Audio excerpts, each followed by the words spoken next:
Now, the Biden-Harris campaign is brushing off a piece from the New York Times editorial board calling on the president to leave the race, calling his candidacy a reckless gamble.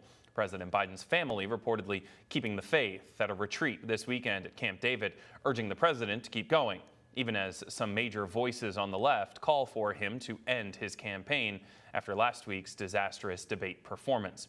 Fox's Lucas Tomlinson is at the White House with more.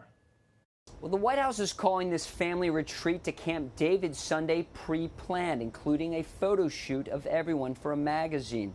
But there are reports that the Biden family will be discussing the president's future, something the White House denies.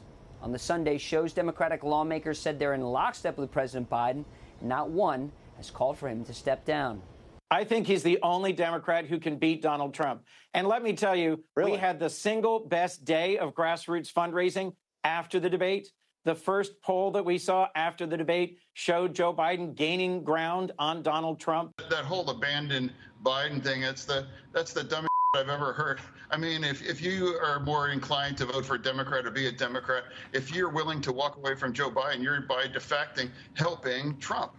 Also on Fox News Sunday, Ohio Senator J.D. Vance, who's on Donald Trump's shortlist to be his running mate, offered this assessment of the debate. That's ultimately what the debates really showed, is that we have two candidates, one who can't do the job, one who has failed to do the job, and that's Joe Biden, and Donald Trump, who both could do the job but has already done it successfully.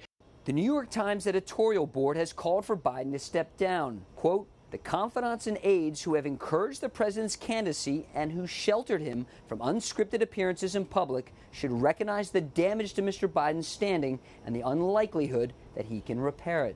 Here's Biden's senior advisor, Anita Dunn, who says the president isn't going anywhere. The conversation that we had is, okay, what do we do next?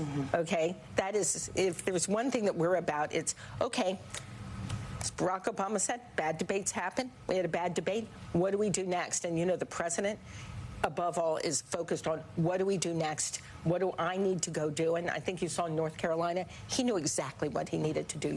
The Biden campaign has announced it's raised over $33 million since the debate Thursday night. At the White House, Lucas Tomlinson, Fox News.